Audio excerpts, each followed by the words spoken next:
Hello everyone, नमस्कार। मैं हूं आपका अपना अर्जुन प्रताप सिंह राणा और आज हम एक नए कविता की तरफ पढ़ने जा रहे हैं जिसका नाम है अनमोल वाणी और जो दी है संत कबीर जी और भक्त सूरदास जी ने। जी हाँ बच्चों, एक ही साथ दो संतों की कविता का हम यहाँ पे पठन करने वाले हैं और अर्थ समझने की कोशिश करेंगे। तब तक आप इन अनुदेशों का पालन कीजिए ताकि आपको वीडियो समझने में कोई परेशानी या तकलीफ़ ना आए। बच्चों, अनमोल वाणी में दो हिस्से हैं। पहला हिस्सा संत कबीर जी के दोहों का है और दूसरा हिस्सा भक्त सूरदास जी का है। संत कबीर के इन दोहों को देखिए। इन दोहों को मैं गीत के रूप में आपके सामने प्रस्तुत कर रहा हूँ यूट्यूब से साभार। उम्मीद है आपको पसंद आएगा। ध्यान से सुनिए। संत कबीर, अनमोल वाणी। जैसा भोजन खाइए तैसा ही मन हो,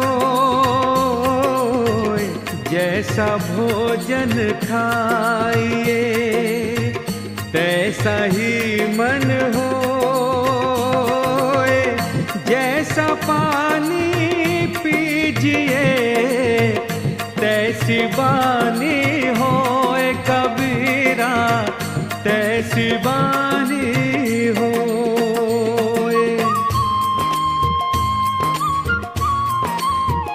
ऐसी वाणी बोलिए मन का आपा खोए, औरन को शीतल करे आप हो शीतल हो,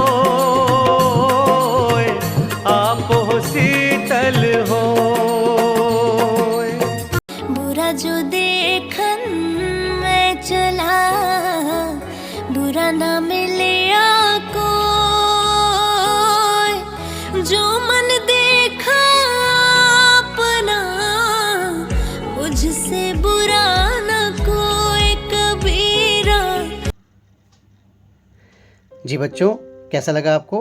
जब भी कबीर के इन अनमोल वाणियों को हम सुनते हैं, इनके दोहों को हम सुनते हैं तो बहुत अच्छा लगता है। उनके हर दोहों में गंभीर संदेश छुपा है जो हमें जीवन सही तरीके से जीने के लिए प्रेरित करता है। इसके बाद अगला पद है भक्त सूरदास जी का। भक्त सूरदास जी के इस पद में कृष्ण कन्हैया कान्हा जी अपनी मैया से शिकायत कर रहे हैं। क्या शिकायत कर रहे हैं, जब मैं आपको इसका अर्थ बताऊंगा तब समझाऊंगा। संत भक्त सूरदास जी के इस पद का भी गीत मैंने प्रस्तुत किया है, लेकिन वो इस वीडियो के अंत में है, तो आप ज़रूर सुनिएगा, आपको अच्छा लगेगा। फिलहाल हम आगे बढ़ते हैं। सबसे पहले संत कबीर के बारे में मैं आपको कुछ जानकारी दे दूं बच्चों। संत कबीर के जो दोहे यहाँ प्रस्तुत किए गए हैं, ये महान समाज सुधारक कवि और संत थे कबीरदास जी। उनका जन्म 14वीं सदी के अंत में 1398 ईस्वी में काशी में हुआ था। उस समय मध्यकालीन भारत पर सैयद साम्राज्य का शासन हुआ करता था। कबीर जी ने अपनी रचनाओं के माध्यम से समाज में व्याप्त बुराइयों को दूर किया, जिसकी वजह से उन्हें समाज सुधारक कहा जाने लगा। उन्होंने धर्म और जातिवाद से ऊपर उठकर नीति की बातों को बताया, जिसकी वजह से कई लोगों ने उनकी आलोचना की। कबीरदास भक्तिकाल के कवि थे जो वैराग्य धारण करते हुए निराकार ब्रह्म की उपासना के उपदेश देते हैं।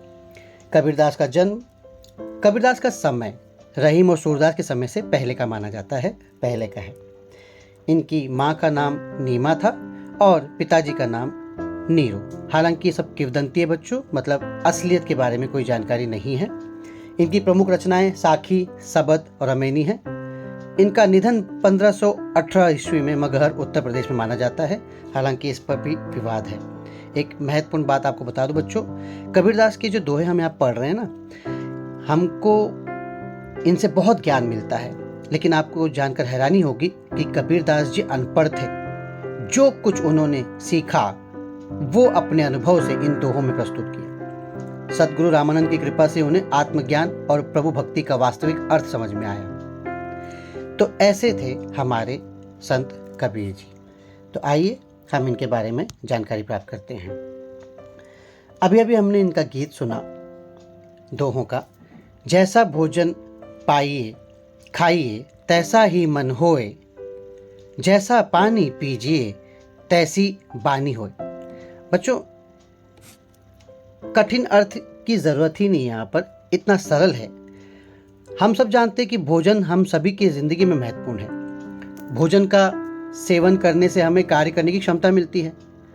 लेकिन एक बात हमेशा ध्यान रखिए कि जैसा हम खाना खाते हैं उसका असर हमारे मन और मस्तिष्क पर पड़ता है। इसीलिए कबीर जी कहते हैं कि जैसा भोजन खाइए तैसा ही मन होए।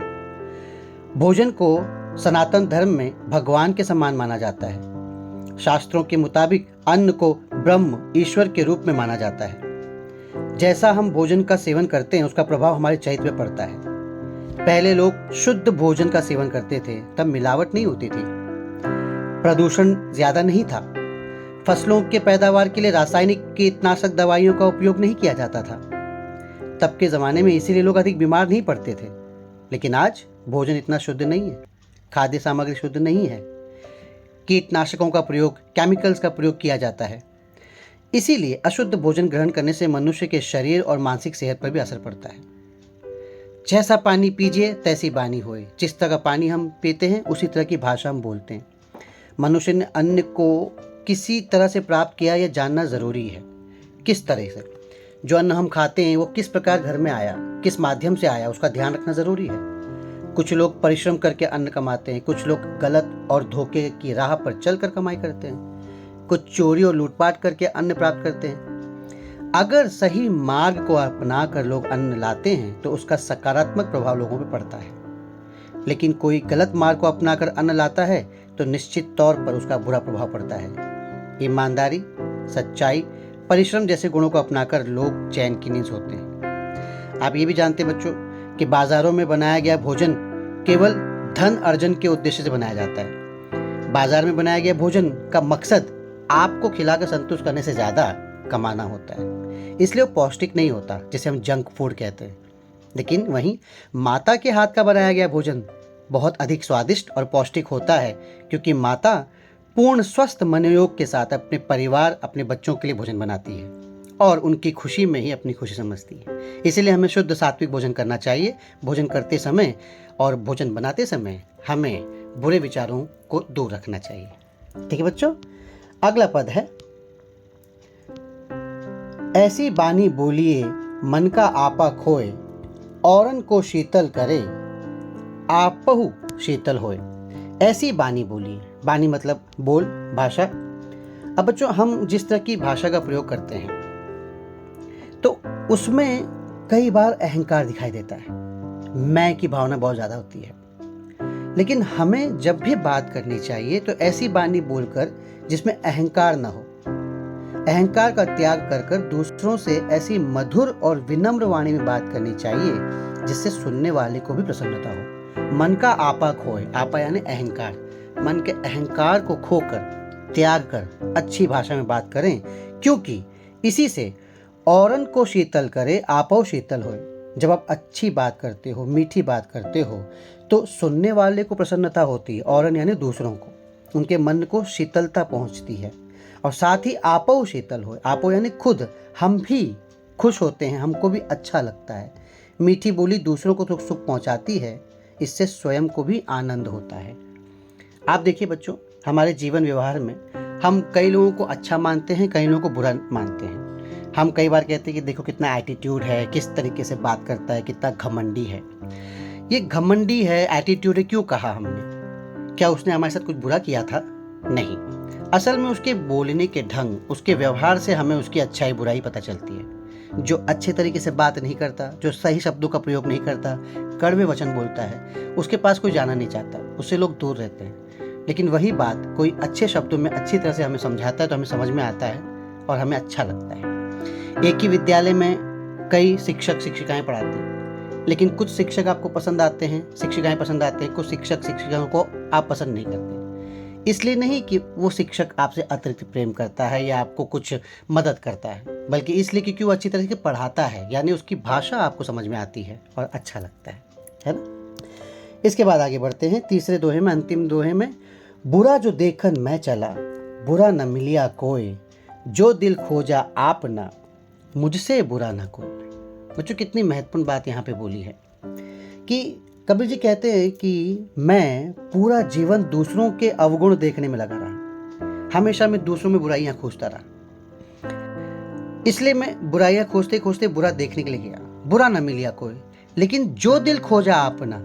पर जब मैंने अपने आप को देखा, अपना आत्मविश्लेषण किया, जब मैंने सच्चाई से अपने आप को परखा, अपने मन में झांका, तब मैंने पाया कि असल में दूसरों की शिकायत करते करते मैं खुद भूल रहा हूँ कि मैंने ऐसी क्या क्या गलतियाँ की थी जिसकी वजह से लोगों ने मेरे साथ वैसा व्यवहार किया जो मुझे पसंद नहीं था। हम खुद कितने स्वार्थी होते हैं, हम खुद कितना गलत करते हैं, लेकिन अपनी गलतियों को नहीं ढूंढते, अपनी गलतियों के बारे में बात नहीं करते और सामने वाले की गलतियों को दिखाते हैं। कभी भी किसी से हमारी बहस होती है, झगड़ा हो जाता है, तो आप दिल पर हाथ रख कर कहिए कि क्या उसमें दोष केवल सामने वाले का होता है? क्या उसी बात को आप सही तरीके से नहीं समझा सकते थे, बता सकते थे? इसलिए कबीर जी कहते हैं कि बुरा जो देखन मैं चला, मैं जब बुराई देखने के लिए गया तो मुझसे बुरा कोई दिखाई नहीं दिया, लेकिन जब मैंने आत्मविश्लेषण किया, अपने मन में झांका, तो पाया कि मुझसे बुरा इंसान तो कोई है ही नहीं, मैं ही सबसे बुरा स्वार्थी हूँ। अर्थात हम लोग दूसरों में बुराइयाँ ढूंढते रहते हैं, लेकिन अगर हम अपने अंदर झांक कर देखें तो पाएंगे कि हमसे बुरा कोई है ही नहीं। अगर सुधारना है तो पहले अपने आप को सुधारो, तभी दुनिया अपने आप सुधर जाएगी। हर कोई अपने आप को सुधारे तो दुनिया भी सुधर जाएगी। सोच कर देखिए। ठीक है बच्चों, तो कबीर के दोहे यहाँ पे सब हैं। कबीर जी के दोहों में हमें जीवन के बारे में, जीवन जीने के बारे में बताया गया है और सूरदास जी ने अपने काव्य में कृष्ण जी के बाल लीला का वर्णन किया है। इससे हमारी अनमोल वाणी समाप्त होती है। धन्यवाद। अगली कक्षा में नई वीडियो के साथ मिलेंगे। अगर आपको कोई प्रश्न हो तो आप मुझे मैसेज कर सकते हैं, कमेंट दे सकते हैं। शुक्रिया।